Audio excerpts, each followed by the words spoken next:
Pate ufarijike, usihuzunike, chuoni nkupeleke, skuli na kofike, skuli na kofike. Bismillahirrahmanirrahim. Assalamu alaikum warahmatullahi wabarakatuh. Mtazamaji wa Africa TV, ni matumaini yangu mzima na buheri wa afya. Karibu sana katika kipindi cha vijana wetu, kipindi ambacho kinakujia kila inapofika siku Alhamis muda na wakati kama huu. Na kama ilivyo kawaida, kipindi hiki tunakwenda kuzungumzia masuala mbalimbali na maisha yanayohusu vijana. Mimi naitwa Ali Abdallah Mapande, lakini leo hii tunakwenda kuzungumza kitu cha muhimu sana. Katika dunia leo kumekuwa na mrundikano wa marafiki kwa vijana. Wengi vijana wamekuwa na marafiki, lakini katika marafiki hao kuna utofauti. Kuna wale marafiki ambao wanapeleka katika njia nzuri na kuna wale marafiki ambao wanapeleka katika njia mbaya. Na maanisha kwamba kuna wale marafiki ambao wanawashawishi mambo mazuri na kuna wale marafiki ambao wanawashawishi kwenye vitu ambavyo visivyokuwa vizuri. Katika kuyazungumza haya niko na brother Abdul Hakim Abdallah ambaye ni rais wa Jumuiya ya Wanafunzi na Vijana wa Kiislamu Tanzania, TAMSIA. Tunakwenda kuzungumza naye kuhusiana na mada hii. Tuna mengi ya kuyazungumza hapa mtazamaji, na pia usisahau tuko katika live katika application yetu ya Africa Media Network. Kwa upande wa Africa TV 2 utatupata hapo barabara moja kwa moja mtazamaji. Brother, karibu sana katika kipindi cha vijana wetu. Imekuwa ni muda mrefu zaidi ya mwaka kuonekana katika runinga Africa TV, lakini leo kwa bahati tupo nawe hapa katika kipindi cha vijana. Karibu sana. Shukrani sana. Tukianza moja kwa moja katika kuonyesha vijana jinsi ya kuchagua marafiki wema. Umuhimu wa vijana katika kuwa na marafiki kwenye maisha yake ukoje? Sawa. Assalamu alaikum wa rahmatullahi ta'ala barakatuh. Naam, shukran sana brother Ali kwa swali lako zuri sana. Katika zama za sasa hivi kumekuwa na uhitaji mkubwa sana wa marafiki, lakini pia ni hatari pia kubwa sana kuwa na marafiki katika zama hizi. Uhitaji wa marafiki na hatari kubwa. Na hatari kubwa sana kwa sababu sasa hivi kijana kuwa na rafiki ni jambo la muhimu sana, lakini pia kuwa na rafiki pia ni jambo hatari sana katika zama hizi. Kwa hiyo ni masuala ambayo mtu inabidi ayaangazie, lakini tuangalie upande mmoja tu. Ufaida ya kuwa na marafiki iko kubwa sana, na tunasema kila siku wadau mbalimbali katika maeneo mbalimbali wanahimiza zaidi kuwa na marafiki. Kwa nini wanahimiza kuwa na marafiki? Ziko sababu nyingi sana ambazo wamezishuhudia, ambazo tunahisi kwamba mtu akiwa na marafiki basi kwa namna moja au nyingine itamsaidia kumtoa yeye sehemu moja kwenda sehemu nyingine. Tataja faida chache tu ambazo leo hii ambazo mtu anahitajia kuwa na marafiki.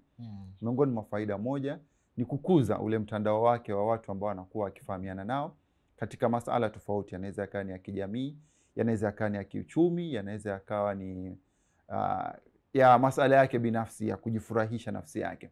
Kwa hiyo hilo ni eneo moja ambalo mtu linaweza likamsaidia. Lakini wako wataalamu wa afya ya akili wanasisitiza zaidi mtu kuwa na marafiki. Wanaeleza kabisa mtu anayekuwa na rafiki wa mtu unayeweza kuzungumza naye ukamfikishia yale ya kwako ya moyoni, basi kuna faida kubwa au kuna mzigo mkubwa unakuwa umeutua kwako wewe. Kwa hiyo ni moja wapo ya faida ya pili. Lakini tatu ni mtu anaweza kuwa naye karibu akakushauri, akakuelekeza huku, akakuita katika mambo ya kheri. Hizi ni baadhi ya faida chache ambazo mtu anaweza akaziona akiwa na rafiki katika mazingira ambayo anakuwa amefanyaje yamemzunguka. Okay, umesema kuna upande ambao kuna hatari ya kuwa na marafiki, lakini pia kuna faida ya kuwa na marafiki. Tofauti ya hivi vitu viwili. Sasa ni faida ambazo mtu anaweza akazipata pale tu anapokuwa na marafiki, lakini pia ni hatari sana mtu anapokuwa na marafiki. Kwa nini? Leo hii mtu utajikuta una kundi au wimbi la watu ambao unawaita marafiki zako, lakini kesho na kesho kutwa tutakuja kukuta wale watu wamewekwa ndani, labda wamepatwa na jambo lolote ile, na kwa haraka tutabaki tunajiuliza, wewe kwa nini hujaingia ndani, hawajakuweka ndani, umepona vipi? Hiyo ni hatari mojawapo. Kwa hiyo leo hii ziko hasara nyingi sana ambazo mtu anakuwa nazo anapokuwa na rafiki. Kwa nini? Tutaangazia baadhi ya hasara kama tatu ambazo leo hii mtu anakuwa nazo anapokuwa na marafiki. Leo hii tumeona watu wanapata sana mkwamo kiuchumi. Leo hii mtu ana rafiki wake, lakini rafiki yake yeye anachojua kumshauri ni namna ya kutumia pesa, lakini hamna hata siku moja wanakaa wakiangazia ni namna gani utatengeza pesa zaidi. Hiyo ni moja ya hasara kubwa sana na inadhihirika leo hii. Tunaona mtu ana rafiki yake, lakini wanachojua kwamba kuna safari ya kwenda Zanzibar, basi twende. Leo hii kuna sehemu fulani wanachoma nyama choma, basi twende. Lakini hakuna hata siku moja anakuambia bwana, pesa hiyo ukichukua ukafungua mradi fulani, basi inaweza ikakusaidia kuzalisha. Lakini tumeona kundi kubwa sasa hivi la watu ambao ni waraibu, waathirika wakubwa sana wa waraibu wa madawa ya kulevya au mambo yote ambayo si halali au ni ya haram, inatokana na athari kubwa anayotokea kuipata mtu kutoka kwa rafiki. Ni nadra sana na ni si rahisi kumpata mtu ambaye amedumbukia kwenye dimbwi la uraibu au kwenye mambo ambayo si sawa. Kwa mfano leo hii tunazungumzia uraibu wa madawa ya kulevya, uraibu wa kucheza kamari, uraibu wa wanawake na zinaa kwa ujumla. Leo hii ukija ukaangalia mtu haanzi mwenyewe, lakini kwa namna moja au nyingine ukimwangalia, asilimia yao kubwa kuna rafiki yake au kuna rafiki zake ambao alikuwa nao karibu, na hivyo akajikuta tayari amedumbukia kwenye dimbwi ambalo linajikuta ni la kumtoa au kumpatia hasara yeye. Lakini sio hivyo tu, leo hii yako makundi mbalimbali au wako watu mbalimbali wanakaa chini wakishawishiana, tufanye 1 2 3, tufanye 1 2 3. Asilimia kubwa ya makundi haya au watu wanaokuwa nao, basi watamshauri katika mambo ambayo ni ya hasara. Leo hii mtu anakuja na kuchukua hapa, ndugu yangu brother Ali, anakuambia twende sehemu fulani wanaandamana, wewe kwa nini umebaki nyumbani? Basi anakuchukua naye anakuambia twende. Kwa utajikuta umemfuata rafiki yake. Lakini kama ungekuwa umekaa mwenyewe au ungekuwa na rafiki ambaye ana faida na wewe, bwana hapana, tusiende kule, basi tukae hapa mtu, sisi kama tutaandamana basi tuandamane mtandaoni. Lakini bwana sisi huko wafanyeje? Hatutakiwi kwenda. Kwa hiyo ziko hasara nyingi sana ambazo zinatokana na marafiki hawa ambao tunafanyaje, tunaokuwa tukiamiliana nao katika mambo yetu ya kila siku. Tuende kwenye uhalisia sasa, maana tuko tunazungumza na kuambia vijana, lakini tupo wenyewe kwa wenyewe, sisi ni vijana hapa. Uhalisia, lishe kutokea tukio ambalo unasema rafiki yako, kuna faida ambayo uliipata kwa na rafiki au hasara uliyopata kwa na rafiki wewe mwenyewe? Naam, ni warudishe nyuma watazamaji wa Africa TV 2, TV yetu pendwa hii. Taomba kwanza niwaeleze tu kwa ufupi, hawa marafiki wako aina tofauti. Leo hii mimi Ali hapa ni rafiki yangu, lakini kama ananitazama hapa au kama ananitazama marafiki zangu wawili, nikitaja yuko Yasini Athumani, daktari Muhimbili, lakini yuko Jamal Abdul, yeye ni graphic designer na mtu wa media, yuko CV People Tanzania. Hawa ni marafiki zangu mimi, lakini utofauti wa marafiki zangu hawa na Ali ni mkubwa sana. Leo hii wako marafiki ambao tunaweza kusema ni marafiki wa karibu sana, lakini wako marafiki ambao marafiki wengine tunaweza kusema hawa ni marafiki kwa ajili ya uhusiano, lakini wako marafiki ambao ni wa kawaida. Kifika sehemu yote ile ambao utakutana na rafiki yangu. Kwa hiyo Ali mimi ni rafiki yangu wa kawaida, lakini yuko rafiki yangu wa kimahusiano, mke wangu mpendwa. Kwa hiyo yule ni rafiki yangu wa karibu sana. Kwa hiyo rafiki wa karibu sana, Ibn Kathir yeye anasema urafiki mkubwa na urafiki wenye thamani kubwa sana ni urafiki baina ya mume na mke. Kwa hiyo ni urafiki wa kimahusiano wa ukaribu sana wa undani. Lakini wako marafiki wetu hawa wa karibu sasa. Leo hii kila mtu ana swahiba wake, anakuambia bwana mimi la kwangu la kwake, la kwake la kwangu. Kwamba leo hii nimekwama au leo hii hata mtu labda anajua anaenda kufanya mtihani, basi huyu naye bwana tutakaa hapa, wale wanavyo wanasema tunatengeneza formation. Uweze kutengeneza formation na mtu asiyekuwa rafiki yako. Kwa namna moja au nyingine utaangalia yule rafiki yako.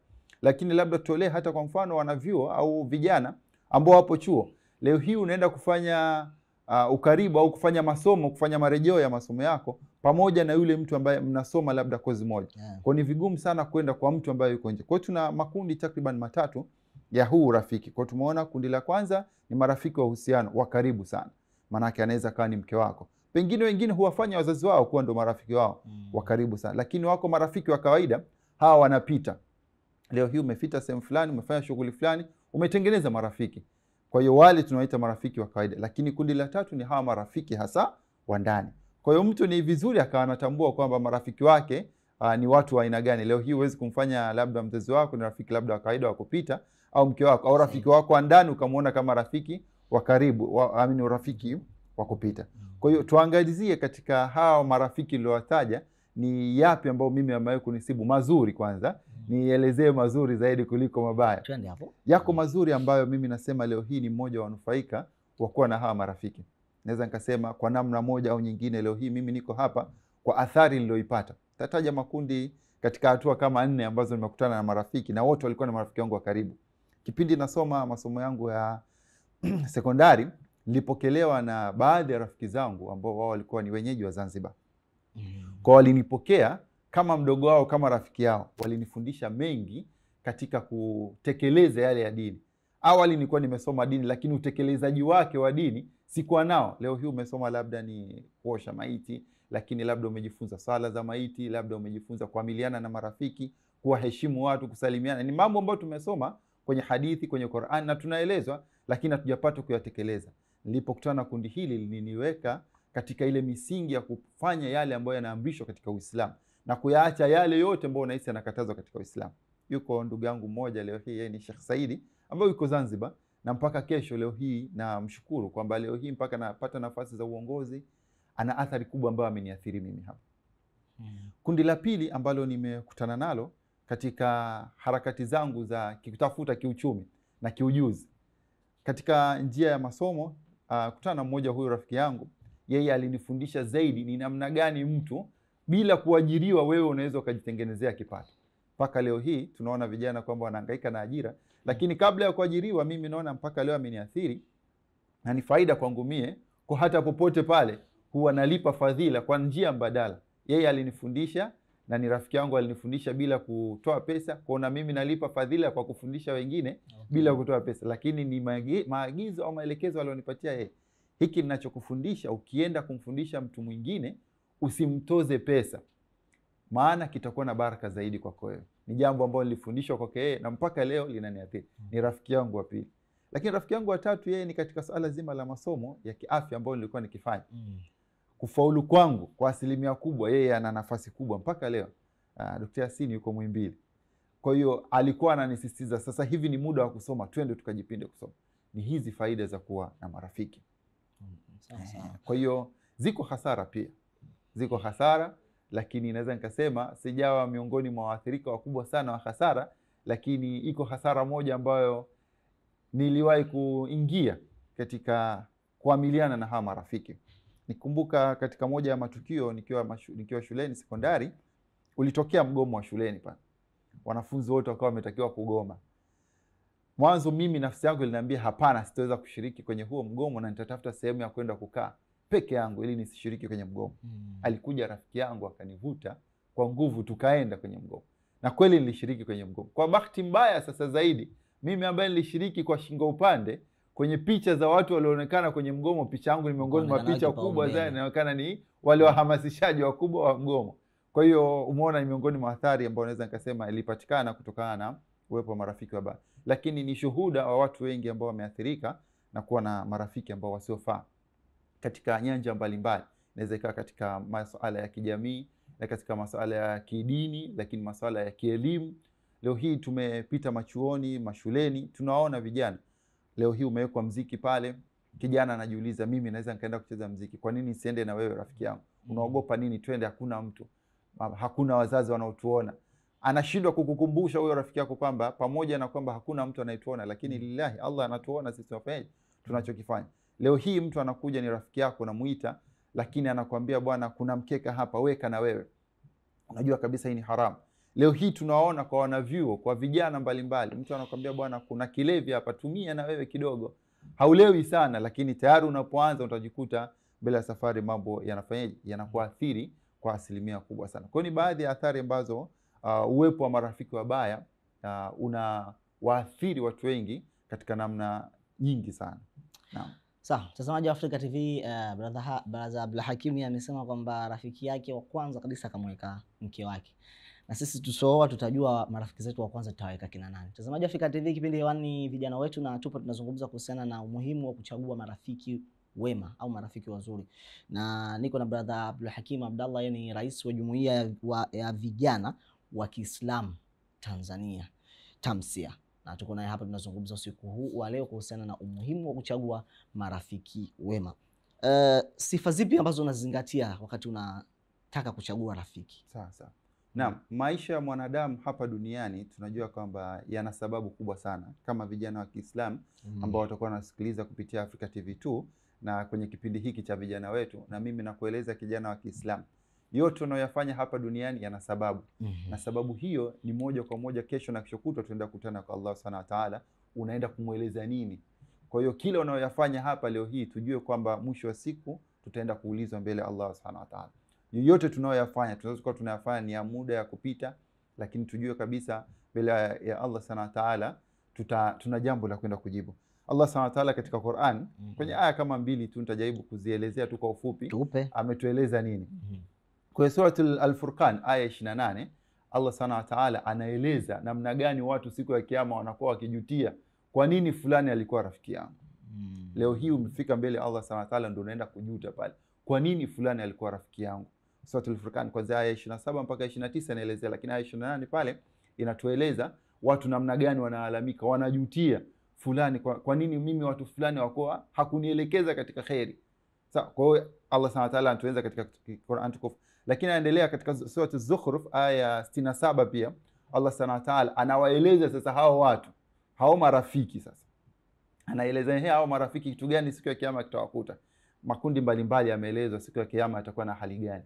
Sasa Allah pia ameeleza katika sura Az-Zukhruf aya 67 hao marafiki waliokuwa marafiki maswahiba wanasema wameshibana siku ya kiyama watakuwa wana hali gani. Allah anatueleza hao marafiki siku hiyo watakuwa ni maadui, wanachukiana waliokuwa marafiki hapa duniani. Kwa nini? Kwa sababu hawa watakaokuwa wakichukiana na watakuwa wakiogopana kama maadui kwa sababu wanayajua waliyotenda kule. Leo hii mtu anaenda kujiuliza fulani mimi ndio aliniingiza kwenye hili, na huyo aliyekuingiza naye hataki, ana mzigo wake naye anakukimbia, hakuna wa kumtaka mwenzake siku ya kiyama. Lakini sio hivyo tu, wale waliokuwa marafiki wema, manake wacha Mungu, kwamba una rafiki yako lakini rafiki yangu huyu ni kwa ajili ya kheri. Leo hii wako marafiki ambao ukiwa nao ikifika muda wa sala akamwambia bwana twende kuswali. Ni siku ya Jumatatu kufunga sunna, Alhamisi sana kushtua bwana umefunga sunna.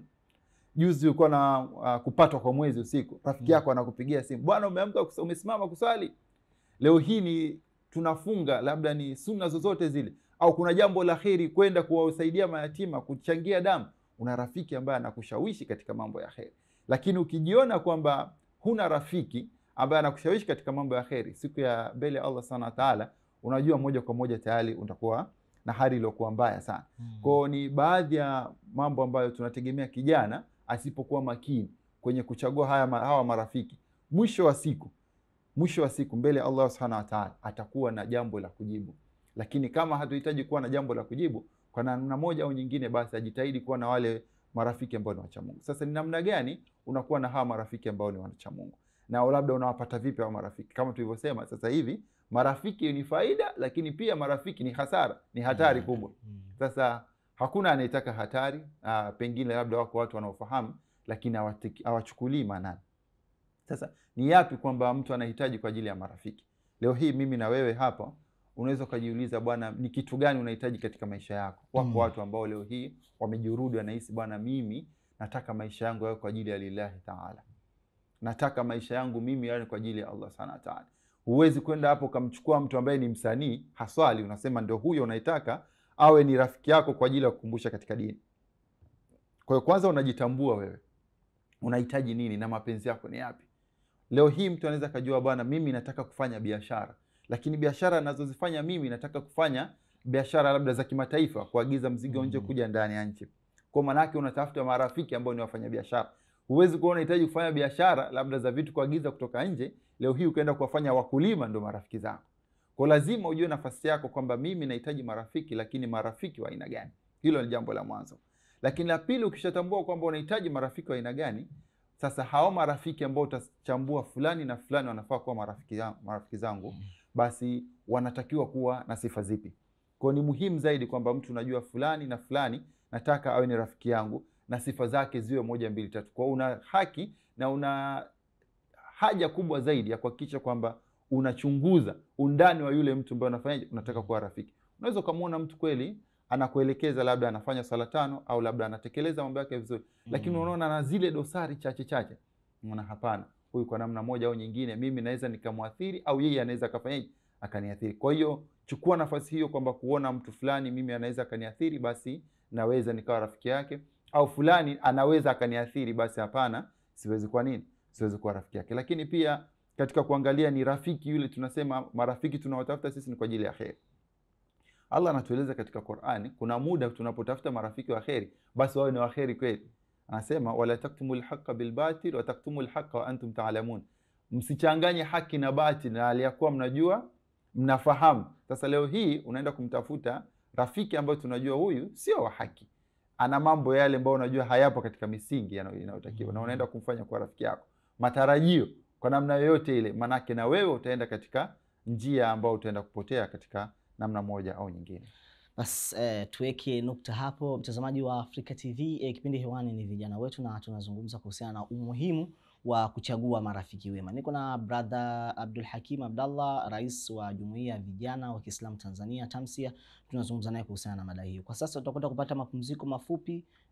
Tukirejea hapa tutaendelea kuzungumza kuhusiana na umuhimu wa kuchagua marafiki wema, na ni namna gani ambavyo tabia zile ambazo hasi zinazopelekea wewe kukuingiza katika mambo mabaya za marafiki unaweza ukaziepuka. Tutakuja kuyazungumza yote hapa. Mimi naitwa Ali Abdallah Mapande, usiondoke, tutarejea. Pate ufarijike, usihuzunike, chuoni nkupeleke, skuli nako ufike, skuli nako ufike. Africa TV, lengo letu ni kufikisha elimu na mafundisho ya Uislamu kwa Waislamu zaidi ya milioni 100 wanaozungumza lugha ya Kiswahili barani Afrika. Ungana nasi katika kulifikia lengo hili kwa kuichangia Africa TV. Kuchangia Africa TV kwa mitandao ya simu: Tigo Pesa nambari 0711556652, jina Africa TV Culture. M-Pesa nambari 0747244786, jina Africa TV Culture. Airtel Money nambari 0788449225, jina Africa TV Culture.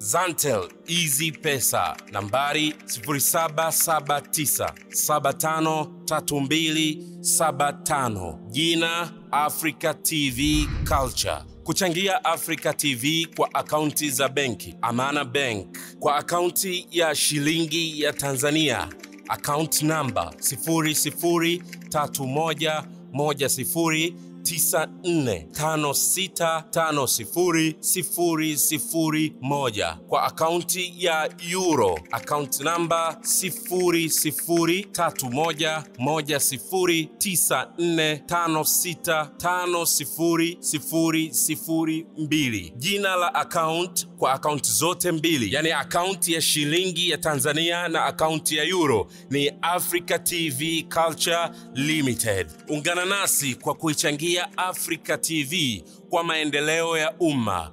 Africa TV, mwongozo wa maisha. Pate ufarijike, usihuzunike, chuoni nkupeleke, skuli nako ufike, skuli nako ufike.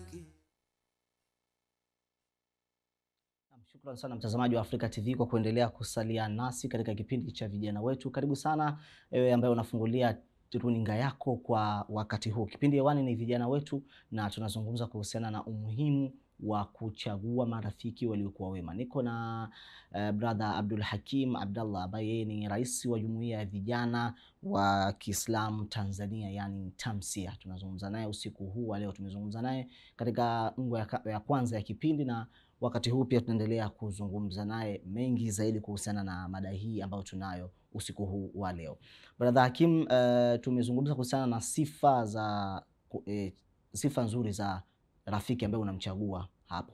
Lakini mwanzo ulisema kwamba wakati unasoma mlishawishiwa na rafiki yako kwenda kufanya maandamano shuleni. Una rafiki wa namna hii sasa hivi ambaye upo naye, ambaye anakushawishi vitu hivyo?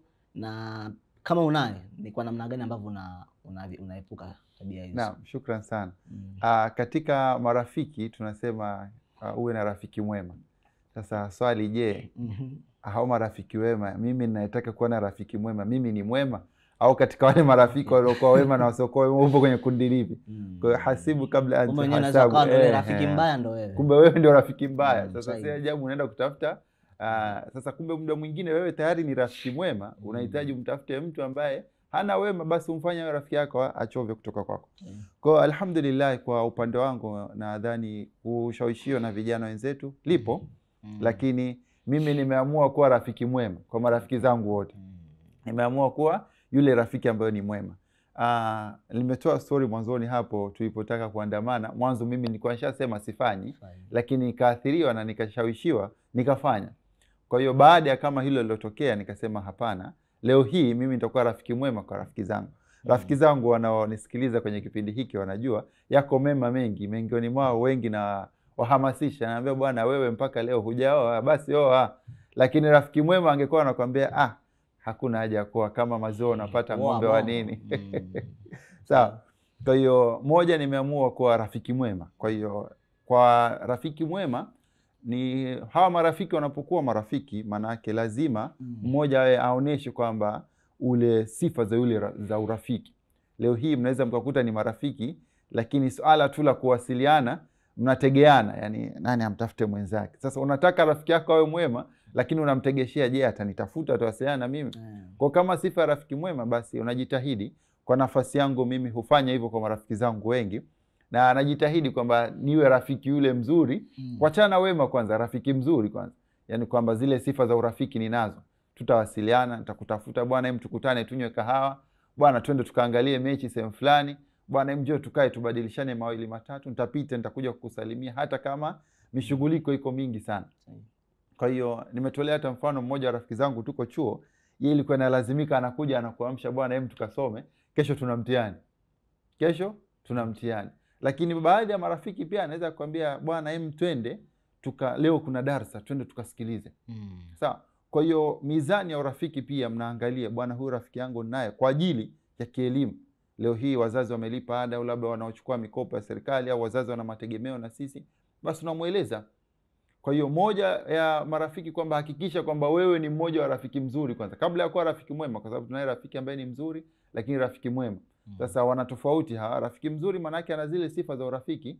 Moja, labda anaweza akawa anatunza siri zako, hazianiki. Lakini tukija kwenye mambo mengine anaonyesha ushirikiano, anaweza kuwa anakupa support na msaada pale unapohitajia. Lakini marafiki wema hawa wana sifa zile ambazo tunaweza kusema za ucha Mungu.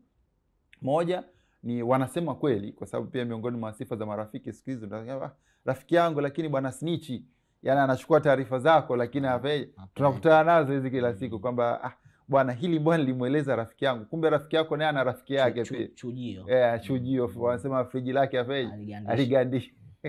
Sawa. Kwa hiyo ni baadhi ya changamoto tuko nazo. Kwa miongoni mwa sifa za rafiki mwema, sasa achana na rafiki mzuri, miongoni mwa sifa za rafiki mwema, moja ni anakuwa na sifa kama hizo za kutunza siri zako. Lakini miongoni mwa sifa nyingine pia ni mcha Mungu. Kwa hiyo tuangalie kwenye marafiki zetu, bwana ni hatusemi kwamba lazima awe ndo ile muda wote kwamba ameachia mzuzu mrefu sana, yuko na kanzu muda wote na kilemba hapa. Lakini kama ana zile sifa za ucha Mungu, bwana inapofika muda wa swala twende muda wa kipindi hiki tukapate kipindi. Ikifika bwana kuna muda wa swala sasa hivi, bwana hili jambo halifai. Mnakaa pale mnaanza kusema jamii yetu imekwama kweli, tunafanyaje sasa kama vijana wa Kiislamu? Au tunaiacha tunaona watu wamepotea, lakini tunafanyaje? Tunawasaidia. Lakini kitu kingine pia kuwa mkweli. Swala moja zito sana kwenye urafiki. Kwa hiyo miongoni mwa sifa za rafiki mwema lazima awe na sifa ya ukweli. Leo hii hatutegemei rafiki aje hapa anakuambia bwana tutolee uongo ambao labda haupo kwenye urafiki, lakini mtu anakuja anakuambia bwana pale chini unapopaona sasa hivi bwana kuna ajali moja imetokea, sio ya kawaida, watu wamepatika vipande watu kama 2000 hivi. Sasa unajiuliza, rafiki unanipa taarifa kama hiyo ili mimi nifanyaje? Na wewe unachukua labda unanipa taarifa hiyo na mimi niisambaze. Kwa hiyo si rafiki anayesema ukweli. Lakini pengine anaweza akawa anatafuta kuchonganisha, anatoa taarifa ya huku ambayo sio ya kweli, anaenda kupeleka huku. Kwa rafiki kama huyo anakuwa hana sifa za rafiki mwema. Kwa kuna rafiki mwema, lakini kuna rafiki aliyekuwa nani? Aliyekuwa ni mzuri. Kwa hiyo ni muhimu sana kuangalia wakati unachagua hawa marafiki, lakini pia wewe mwenyewe wakati unachagua rafiki, wewe una sifa gani za huyo rafiki. Lakini pengine mtu unaweza kuwa huna haja ya urafiki. Kuna mtu unaweza kukuta mpaka leo hii yupo lakini ana rundo la marafiki. Sasa hivi akuitia bwana na marafiki takriban 30 20. Sasa kuna machawa wengine, sasa hatusemei machawa. Chawa. Kwa tunaongelea marafiki. Sasa Okay. wengine unajikuta sasa wewe sasa hivi una majukumu ya masomo, una majukumu mengine ya kufanya, labda ndo na shughuli, lakini bado una rundo la marafiki. Na kila weekend unataka kukutane nalo.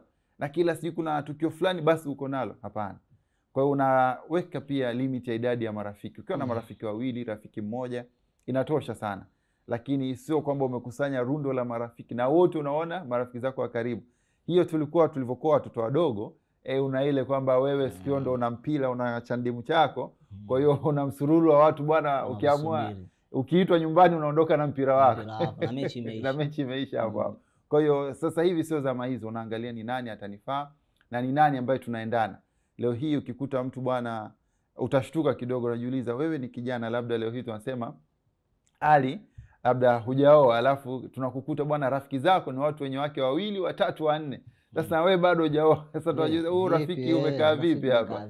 Sawa. Kwa lakini tunategemea labda yule ni mlezi wake, ni shekhe wake, ni mshauri wake, lakini sio urafiki. Kwa hiyo yako hayo pia ya kuzingatia kwenye urafiki. Ni rafiki wa aina gani? Je, anaendana na wewe? Sawa, kwa sababu leo hii unaweza ukachukua rafiki ambaye hamuendani kabisa. Sasa ni mawili, either wewe ni moja, wewe unataka umwathiri yeye au je umejiandaa wewe kuathirika na yeye.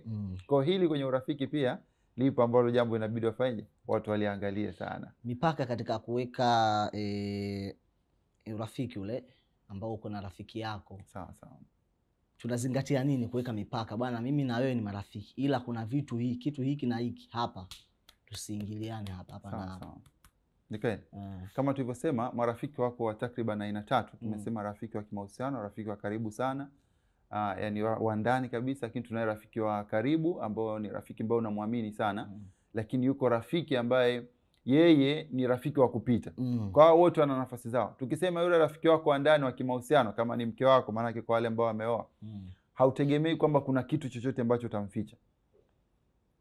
Kwa asilimia, haziwezi kuwa 100, lakini ni asilimia nyingi sana, 90 na zaidi, kwamba una hakika kwamba huyu ya kwangu yote anafanyaje, anayafahamu na anayajua. Kwamba leo hii hata ukiacha 10,000 pale ukakuta mke wako ameitumia, uwazi sana.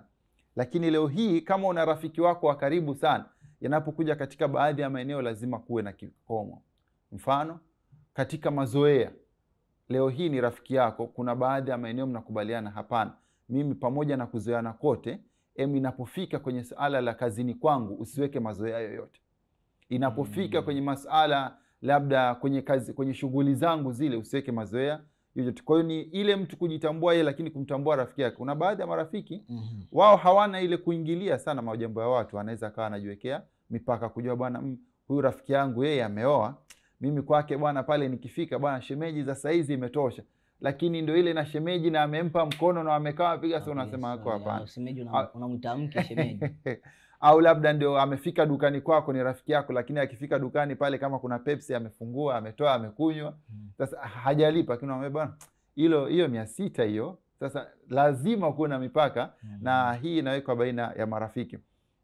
Lakini katika urafiki huu pia leo hii tuna marafiki wengi, lakini ukimuuliza rafiki yako anakaa wapi, inaweza kuwa ni rafiki yako wa ndani wa karibu sana, lakini cha ajabu hata kwao hupajui. Sio kwao hupajui, lakini hata wazazi wake pengine hawakujui. Okay, labda wazazi wako mbali, lakini hujawahi kufika kwa wazazi wake hawakujui, au humjui mtu mwingine tofauti na rafiki yake.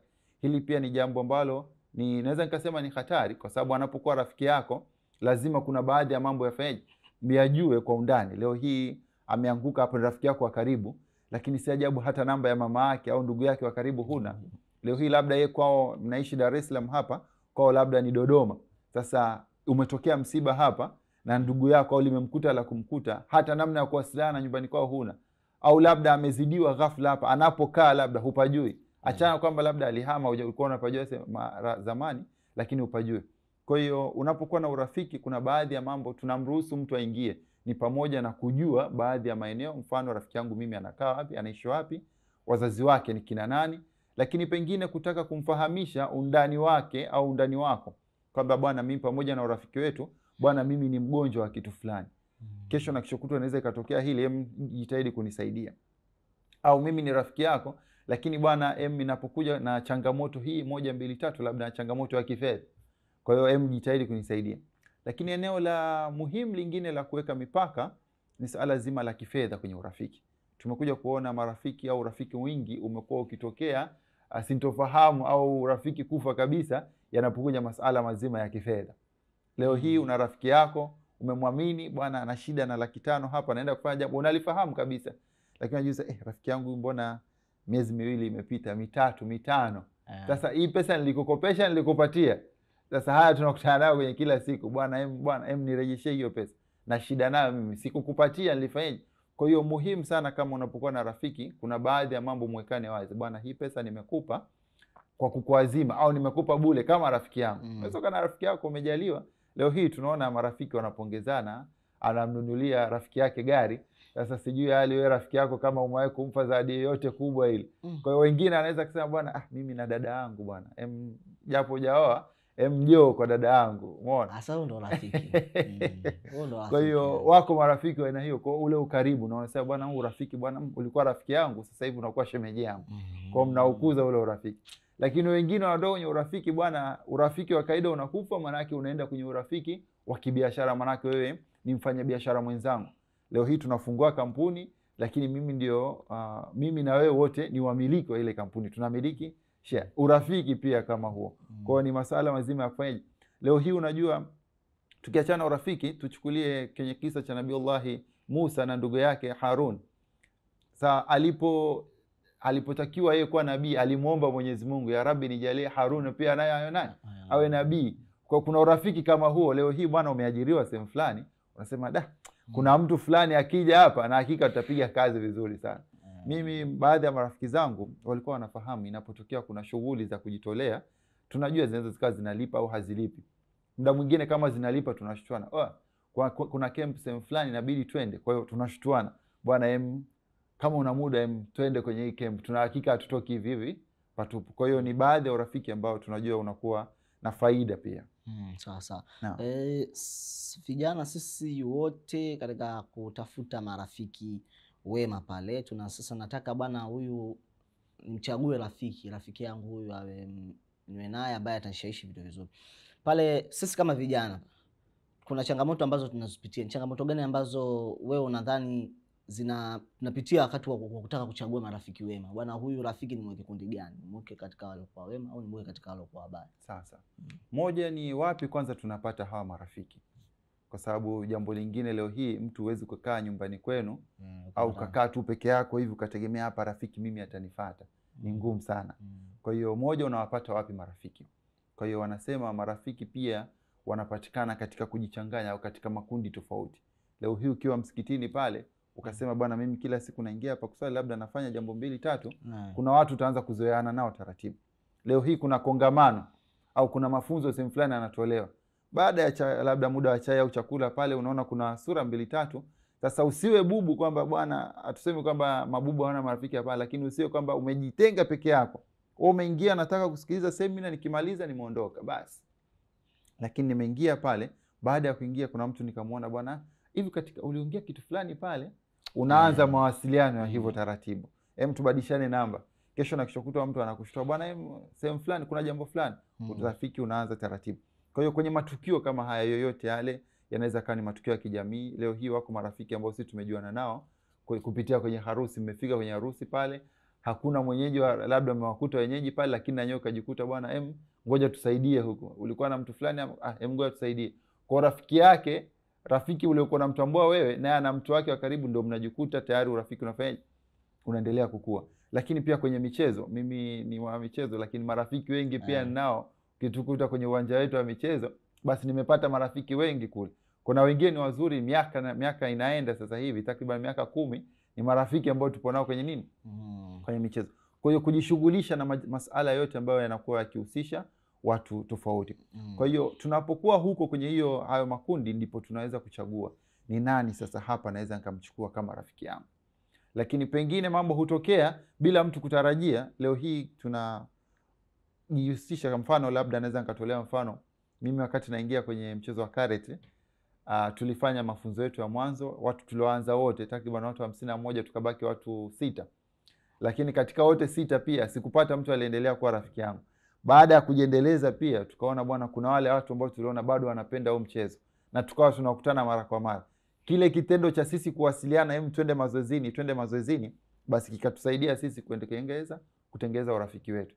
Na leo hii kama tunajua kuna mchezo unatakiwa sehemu fulani, anajua kwamba nikienda kwenye tukio kama fulani hayupo, kuna jambo litafanyaje, litakwama, lakini yani nitashindwa kulitekeleza vizuri kama fulani hayupo. Kwa hiyo kupitia kujichanganya na watu ndipo taratibu unaenda unatambua fulani anaweza kawa rafiki yangu. Leo hii ni ngumu sana ukafika ofisi za Africa TV2 kwenye studio zetu hapa, ukasema naenda, yani hakuna unayemjua yoyote, unasema nataka nitafute rafiki pale. Sasa kila mtu atakusema sikujui unatokea wapi, lakini mazoea yako kadri unapofika Africa TV2 kwenye studio zetu, au ukasema unaingia ofisi za tamsia pale mara kwa mara, leo hii utamkuta fulani, utaona huyu bwana anaingilika, huyu hapana, huyu tunaendana, huyu hatuendani.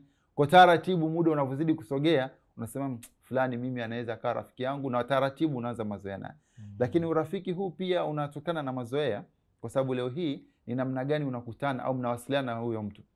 Sasa kama hauna kitu cha kuongea naye, ni mfano leo hii unaenda kukutana na mtu, yeye huyu anapenda michezo, huyu anapenda kusoma. Sasa ni ngumu sana hawa watu kwa nini kwa marafiki. Leo hii huyu ni mwanamichezo, huyu ni mwanataaluma.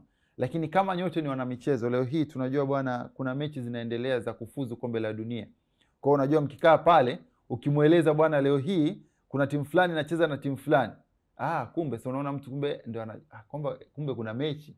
Lakini kama ukifika na mtu anakuambia bwana kweli ile mechi inachezwa saa fulani muda fulani, wachezaji mechi ya mwisho ilikuwa hivi, unajua huyu bwana tunafanyaje, tunaendana. Kwa hiyo mjadala unaanzia hapa. Lakini ukikutana na mtu wa taaluma, mkianza kuzungumza taaluma, mfano watu ni wa afya, mnasema bwana kuna kesi alikuja nayo mgonjwa hospitali, ile kesi ilitusumbua, naye anakuambia tumewahi kukutana na kesi kama hiyo iliwasumbua watu. Kwa mnaona tayari yale majibizano ya mawasiliano, unaona kwamba ni watu ambao mnafanyaje, mnakuamiliana na mnaendana.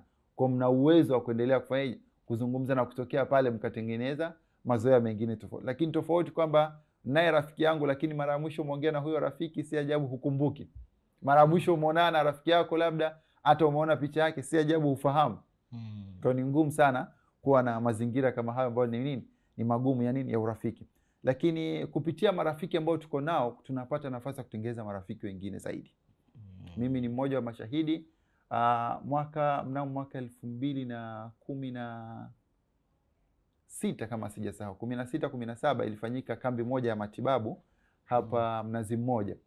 Kambi hiyo ya matibabu, baada ya kufanya kipindi hicho mkuu wa mkoa akiwa Mheshimiwa Makonda, baada ya ile kambi aliwaita watu kuwapongeza nyumbani kwake. Mmoja wa mtu ni rafiki yangu mimi ambaye alikuwa ananifahamu, alikuwa kwenye miongoni mwa watu wa huduma, akaniambia twende kwa Makonda leo hii katualika. Kitendo cha mimi kwenda kule, huyo rafiki yangu aliyekuwa rafiki yangu kipindi kile si rafiki yangu sana kama walivyo wengine nilowapata kwenye tukio lile. Umeona? Kwa hiyo kupitia huyu rafiki nilipata marafiki wengine zaidi. Shukrani kwenye taasisi moja ya wataalamu wa afya ya Kiislamu Jamii Bora. Ni katika taasisi ambayo pia nimetengeneza marafiki wengi sana. Na mnaona kwamba mkikaa mnashirikiana na mnafanya mambo tofauti ambayo mnaona yana faida na tija sana kwa jamii. Leo hii hata kama kuna kempo anakuuliza bwana hauendi sehemu fulani. Leo hii kama kuna nafasi ya kazi anakushtua, hauna mtu fulani ambaye unayemjua. Lakini leo hii mtu anakuambia bwana umepata kazi au hapana? Njoo kuna sehemu fulani kuna nini? Kuna kazi. Kwa ni baadhi ya faida ambazo nilipata kutoka kwa rafiki mmoja kwenda kwa rafiki mwingine. Lakini kwa kutia nukta zaidi kwamba hawa marafiki tunaokuwa nao leo hii wanabadilika pia. Unaweza kuwa na rafiki yako ni mwema leo hii, lakini ukashangaa mbona kimemkuta kitu fulani huyu rafiki. Haikuwa hivi. Moja ya sifa kubwa sana za marafiki ni kuwasiliana na kusameheana. Mfano, leo hii Ali labda ni rafiki yangu hapa, linatokea la kutokea, tumekosana, tumeteleza. Mwanadamu ameumbiwa ghadhabu, amekasirika. Lakini ni namna gani sasa unadumisha mawasiliano naye? Mzungumza naye, muulize, ilikuwaje ukanifanyia jambo 1 2 3? Ali atakwambia bwana hapa niliteleza bwana, nisamehe. Lakini leo hii rafiki yako unatoka pale bwana fulani yule alinifanyia jambo moja fulani, unatia ngumu moyo wako, unautia simenti kabisa, unasema mimi simsamei mpaka nizikwe kaburini. Sasa ni mambo ambayo kama marafiki hayo hayatakiwi. Na namna gani ya kuepusha? Ni mnafanya mawasiliano ya mara kwa mara. Fulani kama kuna jambo unaona limelikosea, tuliweke sawa. Fulani kama kuna sehemu unahisi unaweza kufanya, kaa chini zungumzeni. Leo hii ni tofauti sana kama una rafiki yako na mnakaa mnapiga story sana ikatokea mmekwazana. Kama una rafiki yako bwana hata wewe Ali huko, ukimchukua bwana rafiki yako mtu tukakae mkae pale mpige story. Ni ngumu sana kukuta marafiki mmekaa alafu mkakosa story za kupiga. Kabisa. Mtatoka pale mtahamisha mada ya kwanza, mlianzia kwenye mada hii, mtakuja kukuta mmezungumza hata mada 12 katika mazungumzo yenu ya muda mfupi. Kwa hiyo ni miongoni mwa vitu ambavyo vinasaidia sana katika marafiki. Lakini kubwa zaidi pale marafiki wanapokosana, basi kuombana msamaha. Na msamaha kwa kuomba, lakini unaweza ukashangaa ni rafiki yako umemkosea afu unamwagiza mtu akuombee msamaha. Kulikoni? Lakini kama ni marafiki bwana, muda mwingine mnaweza mkasameheana bila hata kuombana msamaha. Yani si ajabu mlikorofishana pahala, lakini mkikaa mkazungumza unajua yani kama hakuna kilichokuwa kimechotokea baina yenu. Sasa na shiro kwamba muda umekwenda sana.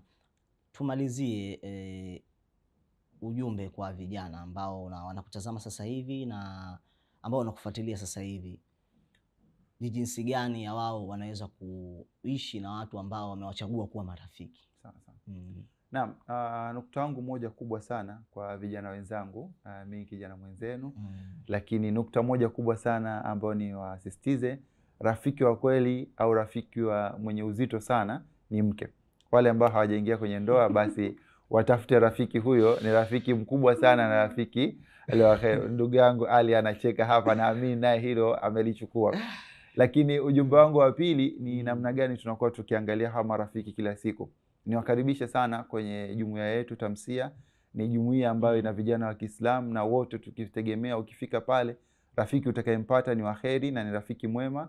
Leo hii mimi nipo Tamsia takriban mwaka wa 7, nimepata marafiki wengi sana na wote waheri. Na jumuiya nyingine za vijana wa Kiislamu zinazokuwa jumuiya za kheri. Leo hii yako makundi tofauti tofauti ambayo yana watu wengi. Lakini angalia jumuiya gani au watu gani unaenda kufanya kujumuika nao katika kutafuta marafiki. Lakini la mwisho kabisa ni wasisitize pamoja na kutafuta marafiki ambao ni waheri, lakini pia kujiepusha, kwa sababu ni mambo mawili ambayo yanaenda pamoja. Unaweza kuona mtafuta rafiki ambao ni waheri, lakini kumbe kuna mtu anakutafuta wewe akuweke katika mambo yasiokuwa nini ya kheri. Kwa hiyo pale yanapokuja yasiokuwa ya kheri, basi pia kufanyaje?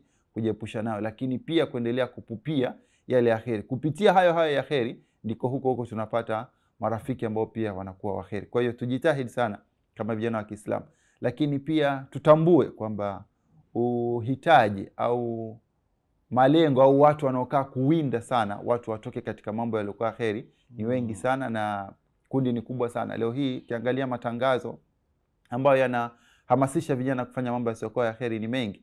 Ukitoka tu chini hapo utakuta na matangazo ya kamari kila kona. Ukitoka ukiingia kwenye mtandao wako utakuta watu waliovaa katika ambao hawapo katika staha. Ukiingia tu kwenye daladala utasikia vipindi vya redio ambavyo vinausha havina staha. Kwa yote haya ni kuendelea kumpiga mtu tashkiri. Lakini sasa wewe ni namna gani unajiepusha? Moja ni kutambua kwamba anayetafutwa ni wewe. Kwa hiyo kama natafutwa ni namna gani nafanyaje na kujiepusha. Lakini tutenge muda wetu mwingi zaidi katika mambo ambayo tuna hakika yanakuwa na faida aidha kwetu sisi wenyewe au kwa jamii kwa ujumla. Sasa na pia urafiki wa Africa TV na Tamsia Mungu pia udumishi. Na Allahumma amin. Nimelipokea hilo la mke nitalifanyia kazi inshallah. Asante sana mtazamaji wa Africa TV, wewe ambaye umekuwa ukitufuatilia kuanzia mwanzo wa hiki kipindi na wakati huu ambapo tunaelekea kutamatisha kipindi hiki. Nilikuwa na brother Abdul Hakim Abdallah ambaye ni rais wa Jumuiya ya Vijana wa Kiislamu Tanzania. Tumezungumza naye kuhusiana na umuhimu wa kuchagua marafiki wema. Mimi bwana nikwambie kwamba rafiki ni kioo, jinsi unavyomtazama ndivyo jinsi na kesho yako pia ilivyo. Shukrani sana, endelea kutazama Africa TV. Mimi naitwa Ali Abdallah Mapande. Assalamu alaikum wa rahmatullahi wa barakatuh.